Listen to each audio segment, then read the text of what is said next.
평화에 대한 주제를 가지고 좀 이어가고 있는데, 우리 성가대에서도 지난주에도 이 팔복 찬양해 주시고 또 오늘도 내게 강 같은 평화가 넘치게 찬양해 주시니까 감사합니다.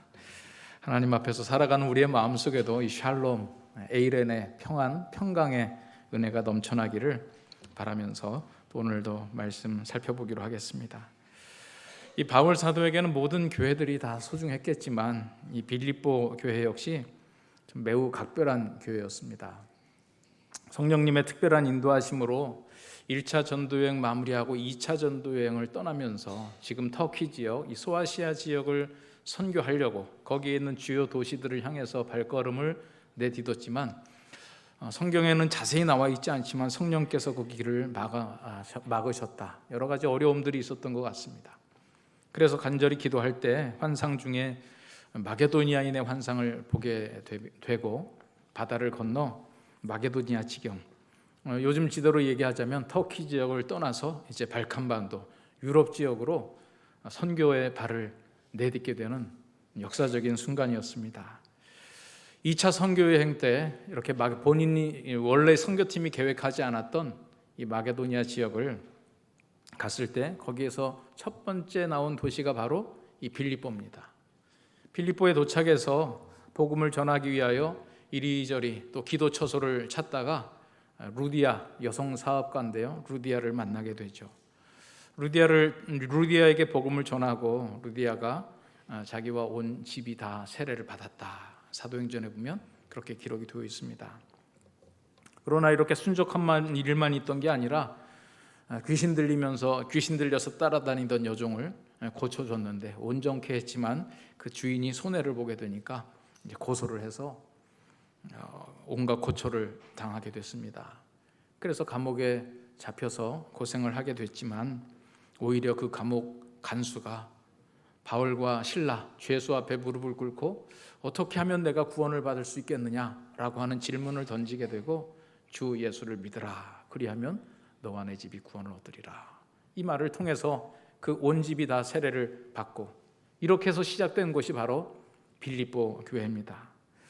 누가는 특별히 다른 교회도 많은 이야기들이 있지만 이 사도행전에 이 빌립보 교회에 대해서 그 시작의 과정을 상세하게 설명을 하고 있습니다. 이 이후에 이 빌립보 교회는 마게도니아에 있는 지역의 대표적인 교회로 바울 사도가 이 이후에 계속해서 진행하는 3차 선교여행, 또 로마를 향해서 또 땅끝을 향해서 나갈 때 아주 강력한 후원 교회가 됐습니다. 특히 물질적으로 좀 풍요했던 것 같습니다. 많은 헌금을 통해서 바울의 선교 여정을 도왔고, 또 예루살렘 교회가 기근이 들어서 힘든다고 할 때 이 마게도니아에 있는 이 빌립보 교회가 많은 헌금을 한 것을 기록을 통해서 볼 수 있습니다.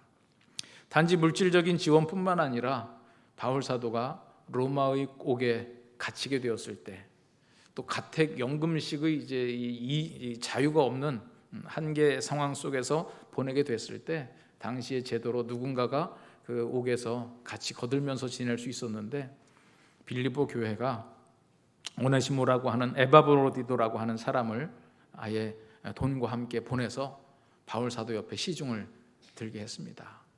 그런데 이 에바브로디도가 바울 사도를 도와주러 왔는데 본인이 병에 걸려가지고 바울 사도의 돌봄을 받게 되는 처지가 됐어요.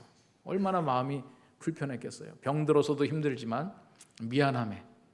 그런데 가만히 병이 낫고 보니까 바울 사도가 보니 이 에바브로디도가 고향으로 돌아가고 싶어하는 빛이 역력히 보이는데 차마 말은 꺼내지 못하고, 또 성도들이 바울 사도를 도우라고 보냈는데 오히려 바울 사도의 돌봄을 받으니 얼마나 마음이 부담이 됐겠어요. 바울 사도가 그 마음을 읽고 에바브로디도를 빌립보 교회로 돌려보냅니다. 그러면서 무한하지 않게 또 빌립보 교회에서 보내준 많은 도움으로 이미 충분한 도움을 받은 것을 감사하는 마음을 담아서 쓴 편지가 바로 빌립보서입니다. 그래서 로마 감옥에서 옥중에서 쓴 몇 개의 서신들이 있죠. 에베소서, 빌레몬서, 골로새서. 그건 이제 소아시아 지역에 있는 교회인데, 특별히 유럽 지역에 있는 교회 중에 자기를 이렇게 재정적으로 또 사람을 보내서 도운 이 빌립보 교회에게 감사하다는 격려와 함께 그들의 신앙을 위해서도 권면을 하고 그들이 잘 성장할 수 있도록 신앙생활에 대한 내용들을 담아서 써보내면서 오늘 빌립보서에 보면 그들이 가지고 있었던 약간의 어려움들도 아마 잘 알고 있었던 것 같아요. 그래서 그런 문제들을 담아서 함께 편지를 썼습니다. 그것이 바로 빌립보서고요. 오늘 본문에 대개 우리가 편지를 쓰면 가장 하고 싶었던 말이 처음에 나올 수도 있고 가장 마지막에 나올 수도 있죠.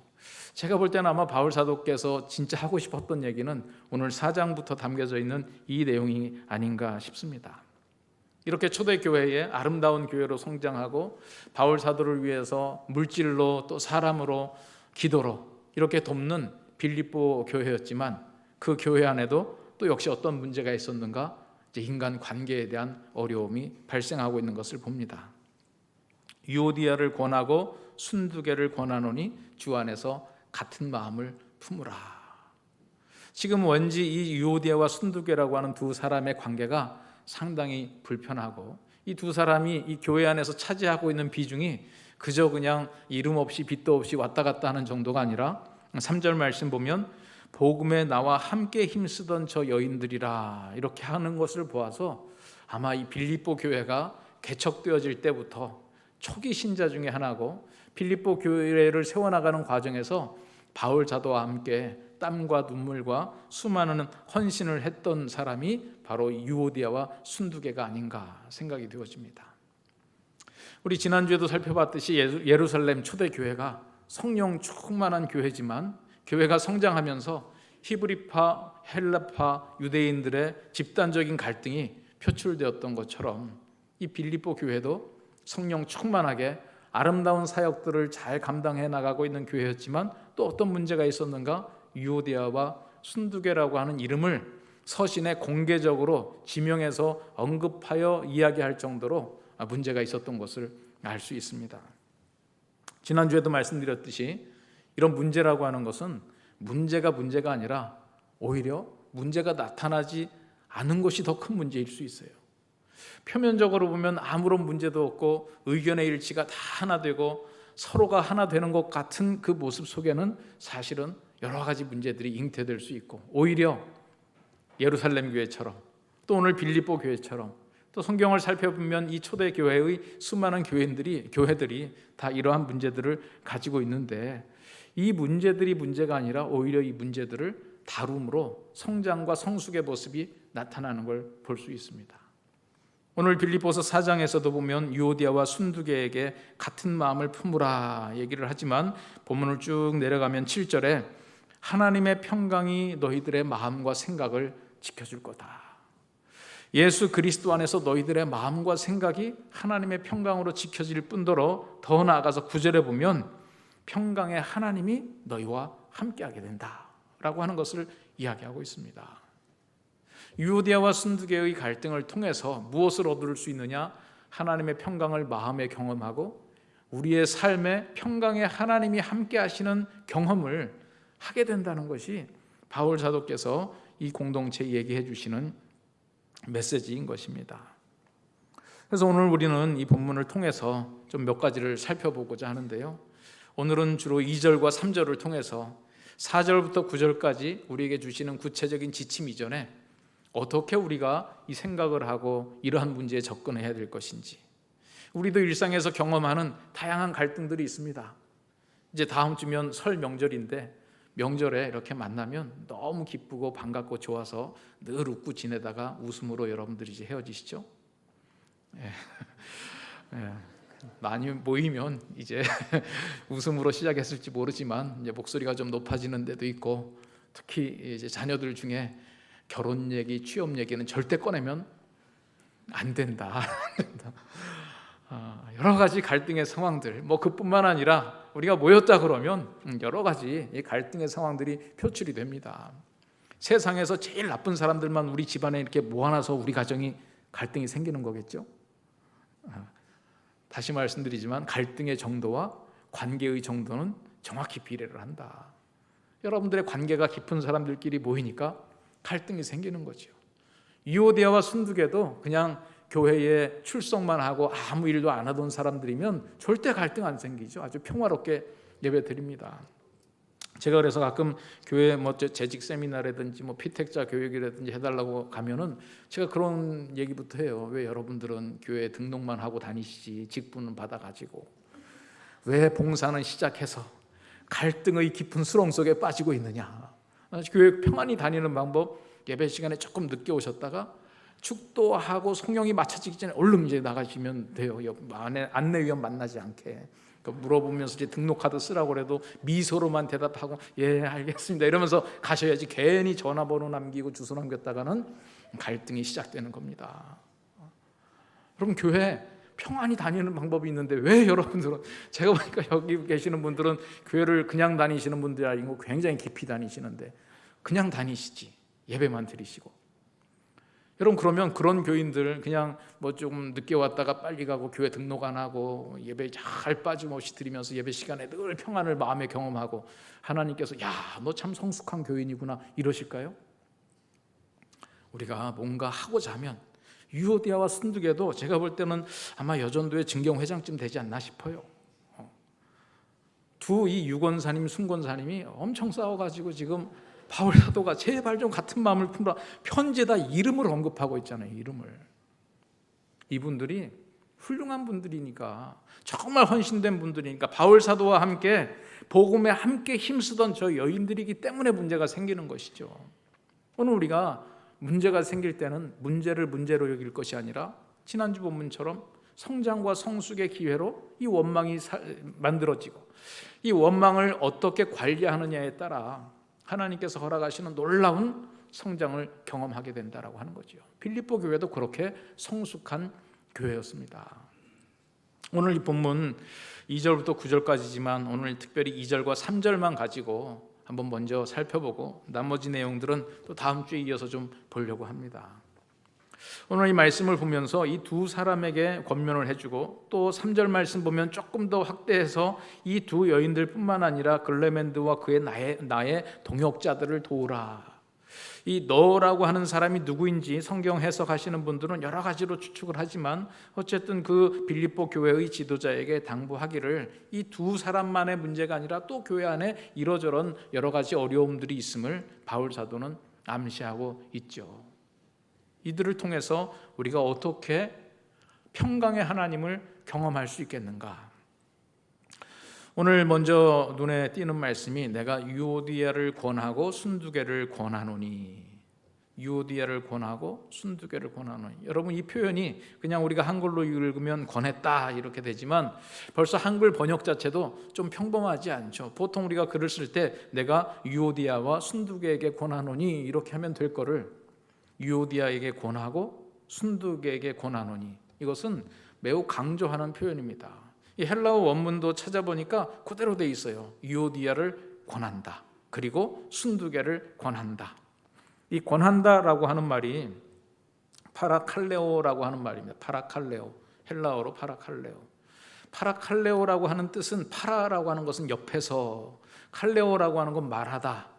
여러분, 그래서 우리가 성령님에 대한 표현도요, 여러 가지 표현들이 있는데 요한복음에 나타난 보혜사 성령님, 우리 한자로 보혜사 이렇게 번역해 놓은 그 헬라어 원어가 파라클레이토스, 곁에서 말씀하시는 분. 성령 하나님을 얘기할 때 파라칼레오 이 동사를 사용해서 곁에서 말씀하시는 분 할 때요 파라칼레오라고 하는 동사를 가지고 성령님이라고, 보혜사라고 얘기를 하는 겁니다. 다시 말해서 지금 바울 사도는 이 파라칼레오라고 하는 뜻, 이것을 이제 한글로 어떤 의미가 있는가 이제 찾아보면 가까이에서 부른다, 곁에서 부른다, 초청한다, 기원한다, 어떤 탄원이나 충고나 위로를 청한다, 요구한다, 위로한다, 훈계한다, 이런 뜻을 포함하고 있는 말이에요. 부탁한다, 기도한다. 그래서 신약 성경에 이 파라칼레오라고 하는 단어를 이렇게 쭉 검색을 해서 보면 주로 복음서에는 뭐라고 많이 번역이 되냐면 간구하다라고 번역이 많이 되어 있어요. 이 서신서에서는 간구한다라고 하는 번역과 함께 오늘 말씀처럼 권한다. 그래서 우리 공동 번역이나 우리말 성경을 찾아보니까 조금 더 강력하게 간청하다 이렇게 표현을 했죠. 바울 사도는 지금 멀리 있는 감옥에서 빌립보에 있는 교인 특히 유오디아와 순두계를 생각을 하면서 마치 옆에 앉혀두고 다정하게 말하기도 하고, 때로는 따끔하게 권하기도 하고, 때로는 간절히 부탁하기도 하는, 그냥 흘러가는 말이 아니라 권한다. 권한다. 지금 유오디아와 순두계 안에 구체적으로 어떤 역동이 있는지 알지 못하지만 둘이 한 마음을 품지 못하고 있는 이 관계 속에 바울 사도가 그냥 지나치지 않고 파라칼레오, 가까이에서, 옆에서 위로하듯 권면하듯 또 간청하듯 지금 말씀하고 있는 이 간절한 표현이, 내가 유오디아와 순두계를 권하고, 이게 아니라 내가 유오디아에게 권하고 순두계에게 권하노니, 지금 각각의 사람에게 내가 정말 마음을 담아서 하고 싶은 얘기가 있다, 이 말을 좀 들어다오, 부탁을 하는 겁니다.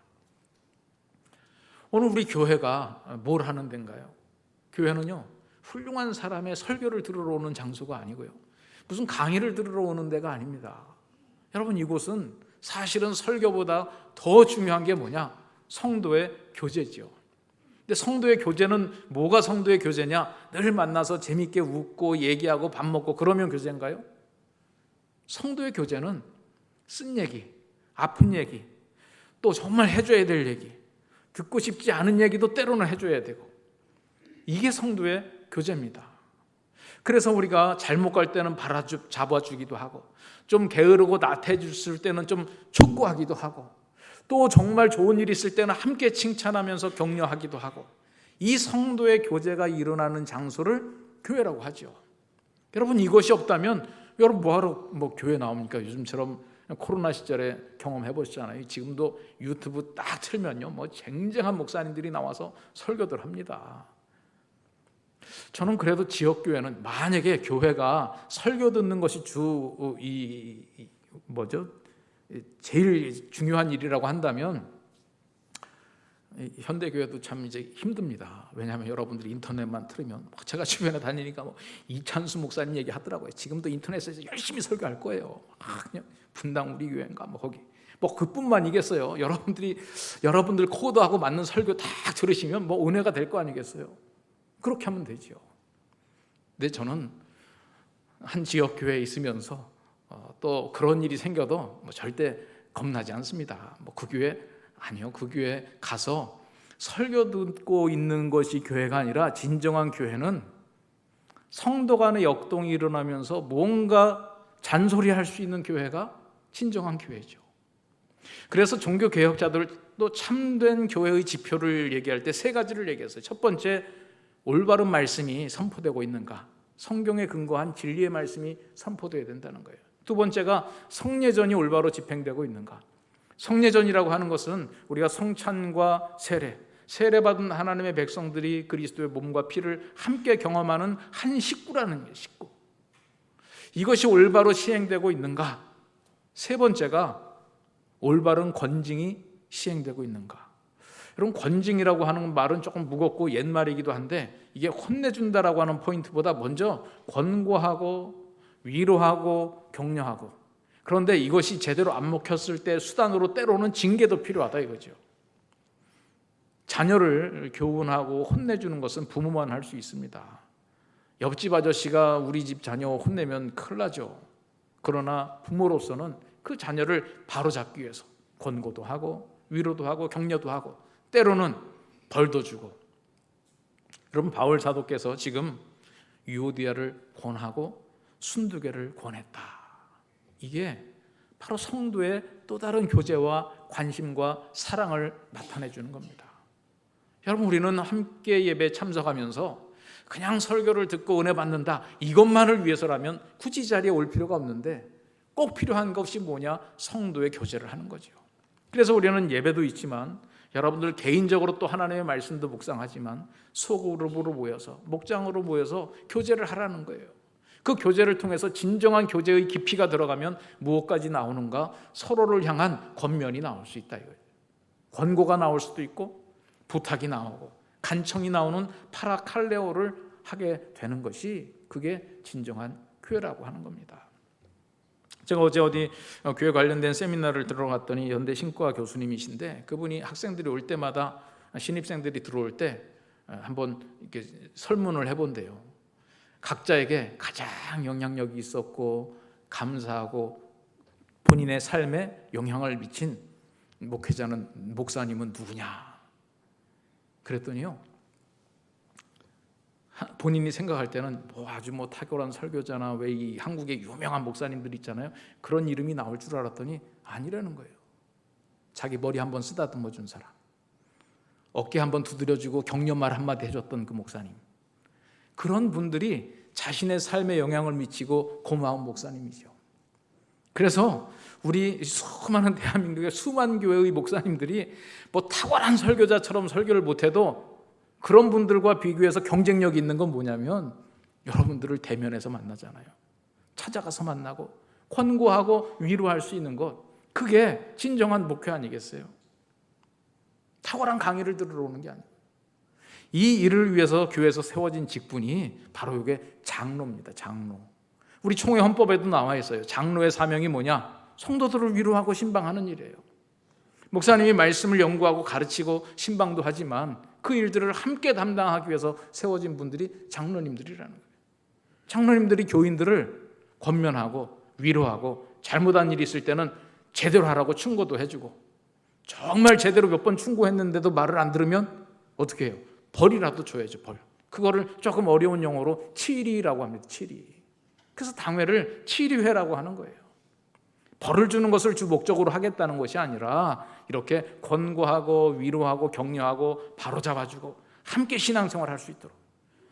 그래서 100년 전 우리나라 교회의 당회록들, 70년 전 80년 전의 당회록이 보면 매주 당회들을 하면서요, 아무개 성도가 요즘 교회 잘 안 나오는데 이런 일에 시험 들었다, 찾아가서 위로했는데 말을 안 듣는다, 그럼 이 사람들은 벌을 주자. 그래서 벌 준 기록도 있고 벌 줬다가 회개해서 회벌한 기록도 있고, 당회에서 하는 일들이 이런 일들이에요. 성도를 돌아보면서 권하는 일.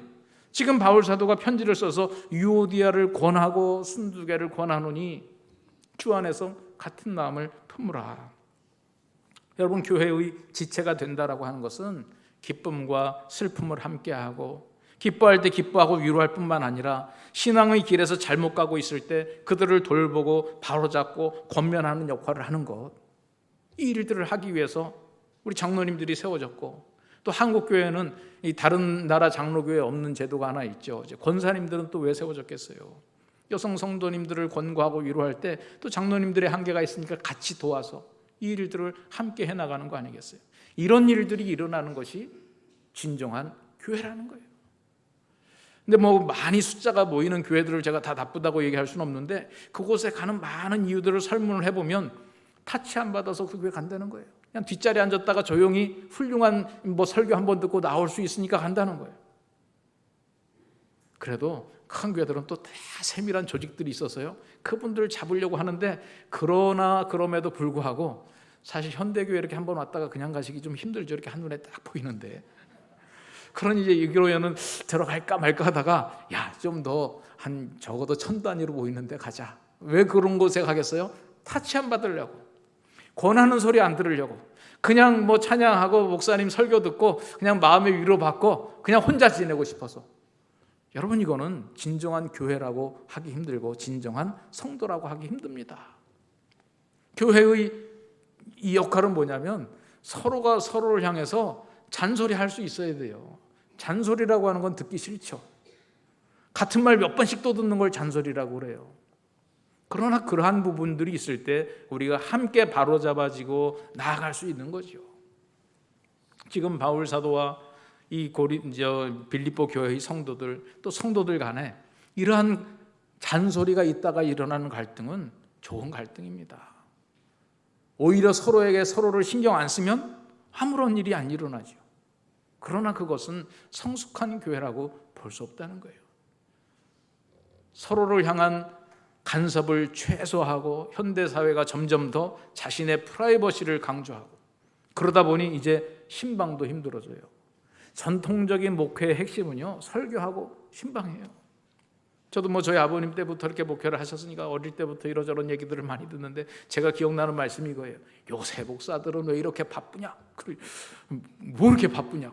목사가 그냥 설교 준비하고 신방하면 되지. 여러분, 교회는요 무슨 교육기관이 아니에요. 서로의 삶을 나누는 기관이고 삶을 터치받는 기관이고 성도가 성도를 향하여 바로잡는 것이고, 그래서 목사님들이 또 우리의 이 교회 장로님 권사님들이 성도의 가정을 방문하는 거잖아요. 방문. 함께 예배드려야 돼요. 여기 교회 좀 오래 다니신 연배 있으신 분들은 우리 한국교회의 전통적으로 춘계 대신방, 추계 대신방 하지 않았어요? 모든 성도님들의 집을 일일이 다 그 교회 목사님과 장로님들이 함께 방문해서 그 가정의 소식을 듣고 함께 예배드리고, 이거를 온 교인이 적어도 2차례는 했단 말이에요. 1년에. 이 신방에서 빠지는 사람은 사실은 진정한 교인이라고 볼 수 없어요. 모든 교인들은 다 신방을 받았고 자신들의 집을 열면서 그곳에서 함께 예배드리고, 이게 교회입니다.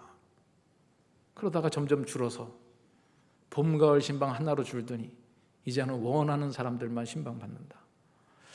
여러분, 이걸 좀 강제하기도 힘들어요. 그래서 이 장로님 권사님들은요, 막 목사를 좀 귀찮게 굴어야 돼요. 이 집 신방 가야 됩니다. 저 집 신방 가야 됩니다. 왜냐? 서로 돌아보다 보니까 이런 필요도 있고 저런 필요도 있고 함께 예배드리고 싶은데, 그래서 막 목사님을 귀찮게 해야 돼요. 여기 신방 가자, 저기 신방 가자. 여러분, 이게 진정한 교회지. 우리가 무슨 설교를 듣고 강의를 듣고 이걸 가지고 우리가 교회라고 할 수는 없는 겁니다. 올바른 말씀이 선포되어지고 진정한 성찬, 성례가 시행이 되어지고 진정한 권면, 위로, 격려, 성도의 교제가 있는 것. 그래서 우리가 첫 번째로 바울 사도가 유오디아를 권하고 순두개를 권했다라고 하는 이 말씀이 오늘 이 시대 우리에게도 여전히 필요한 말씀이다 라고 하는 거죠. 두 번째로는 오늘 이 말씀 보면 유오디아를 권하고 순두개를 권했는데 뭘 권했냐면 주 안에서 같은 마음을 품으라는 거예요. 지금 유오디아와 순두개에게 주 안에서 같은 마음을 품으라. 그런데 우리가 여기서 잘 생각해야 될 것은요, 마음이 같은 마음을 품는 것이지 똑같은 의견을 가지라 이렇게 요구하고 있지는 않아요. 여러분, 지금 유오디아와 순두개가 일어난 갈등의 원인들은 뭔가 하는 일과 맡은 사명이 달라서 이런 일을 먼저 하자 저런 일을 먼저 하자 의견의 충돌이 있었을 거예요. 그런데 바울 사도는 지금 너희들 왜 이렇게 서로 다른 주장들을 하고 있느냐, 단일안을 만들어라 이걸 얘기하고 있는 게 아니라 너희들 의견이 다른 건 상관이 없다. 그런데 너희들의 마음이 예수 그리스도를 닮은 같은 마음이냐, 이것을 얘기하고 있는 거죠. 지금 성경에서 말하는 하나됨이라고 하는 것은 여러 가지 다양한 모습과 각기 다른 은사를 가진 사람들의 연합을 얘기를 하는 거지, 똑같은 모습과 똑같은 모양과 똑같은 주장을 얘기를 하는 것은 아닙니다. 자기가 맡은 역할에 따라서 생각하는 사역의 우선순위가 다르고 이로 인해서 견해 차이가 발생하잖아요. 여러분, 갈등의 원인 중에 하나가 이 제한된 자원으로 인해서 발생하는 갈등의 원인이 상당히 커요. 우리의 수입은 제한되어 있는데 식구들 간에 각자 쓰고자 하는 우선순위가 달라요. 이것부터 사자, 저것부터 사자.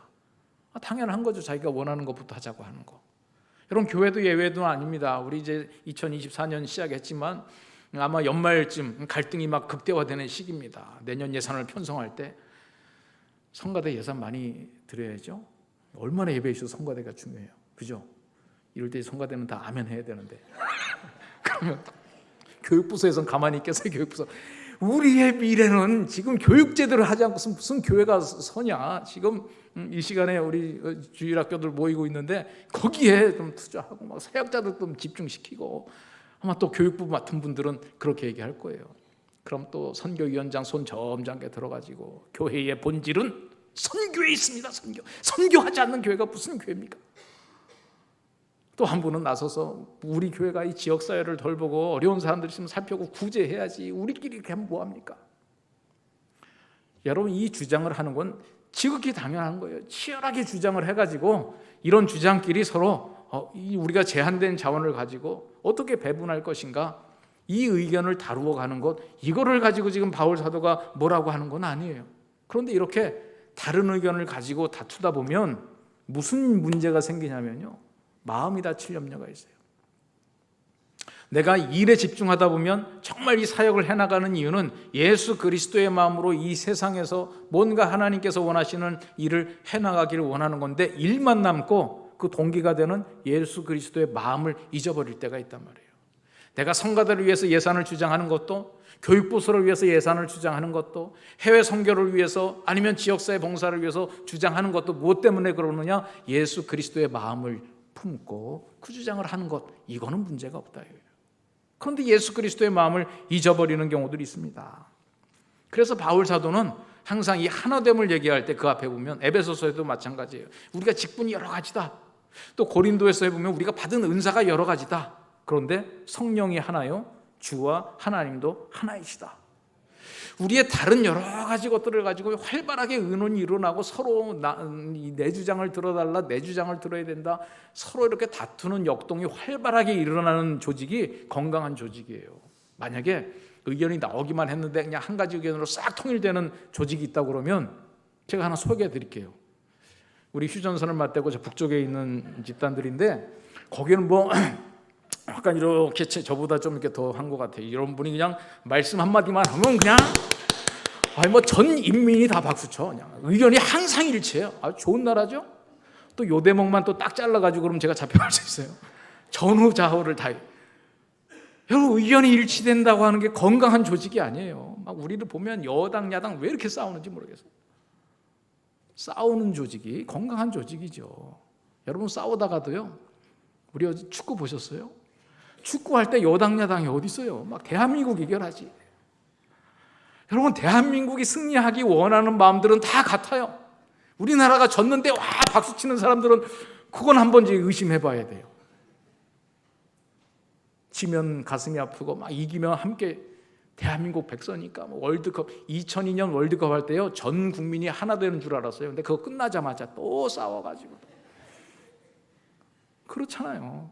우리는 대한민국 국민으로서 우리나라가 잘 되길 원하는 마음이 있는데 그 방법이 어떤 방법이냐에 따라서 의견이 이렇게 다른 거예요. 이렇게 싸운다고 뭐라고 할 것 같으면 뭐 북녘땅을 사모하셔야죠. 의견이 항상 일치니까. 여러분, 우리는 지금 같아야 될 게 뭐냐? 저 사람하고 나하고 생각이 다른 애, 의견이 다른 애가 아니라 정말 저 안에 예수 그리스도의 마음이 있는가? 이것을 지금 바울 사도는 촉구하고 있는 거죠. 특히 빌립보서에서는요, 앞부분에다가 아예 그 얘기를 써놨어요.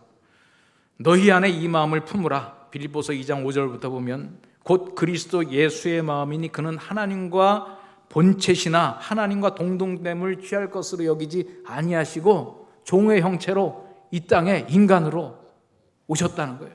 그래서 어떻게까지 하셨냐? 죽기까지 하셨다는 거예요. 이게 그리스도 예수의 마음이라는 거예요. 지금 유오디아와 순두개에게 권하는 것도, 너희들 의견 다퉈서 싸우는 거, 나는 그걸 한 가지 의견 만드는 그건 관심 없다. 그거는 치열하게 좀 다퉈봐라, 뭐가 좋은지. 그런데 예수 그리스도의 마음이 있느냐?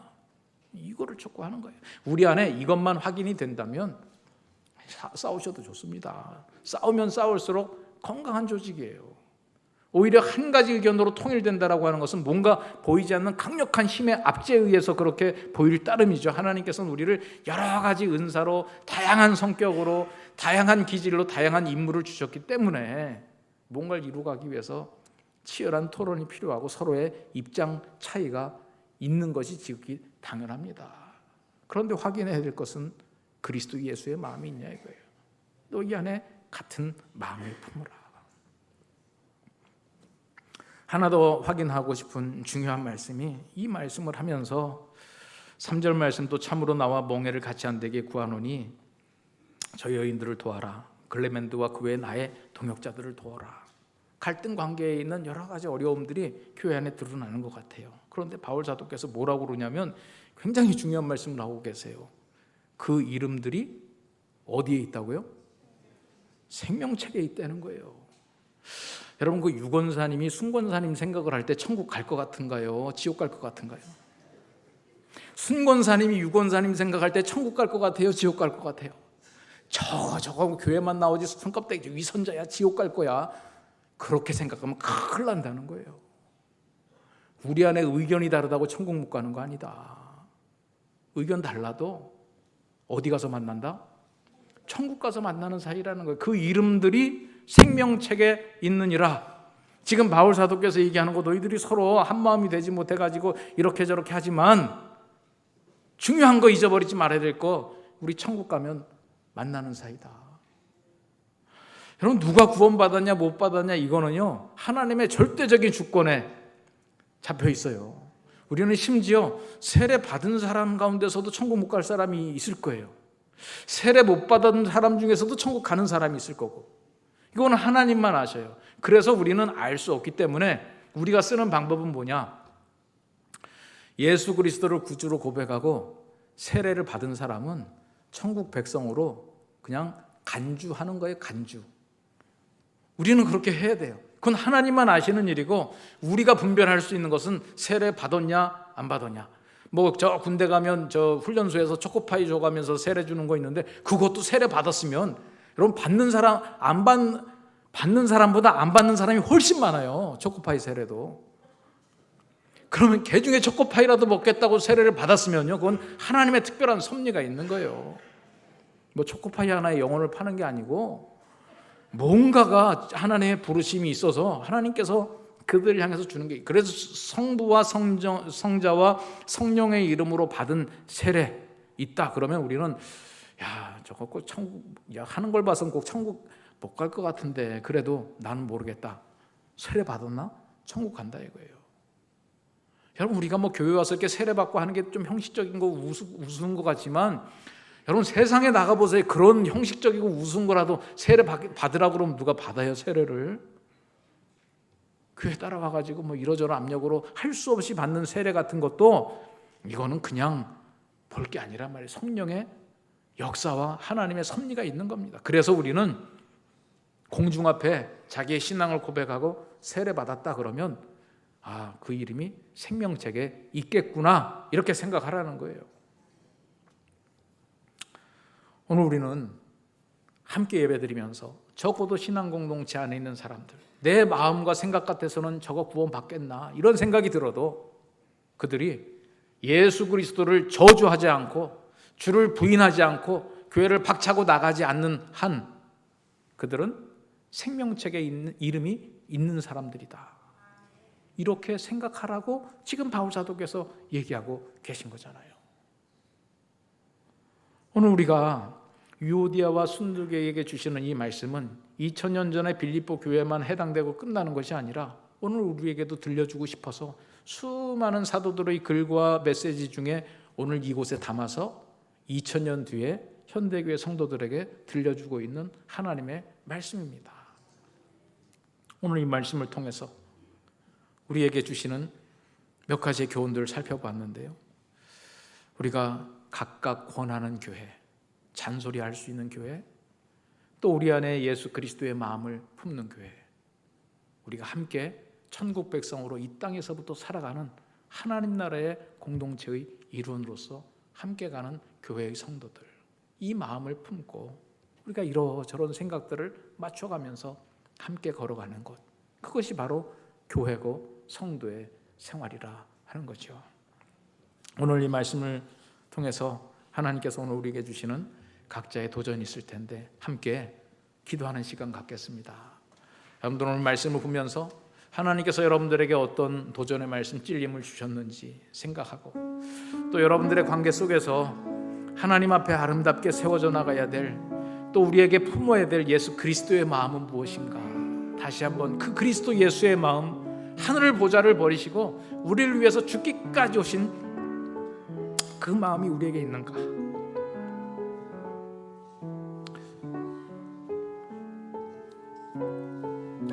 주님 앞에 다시 한번 우리를 점검하면서 이 시간 같이 기도하겠습니다.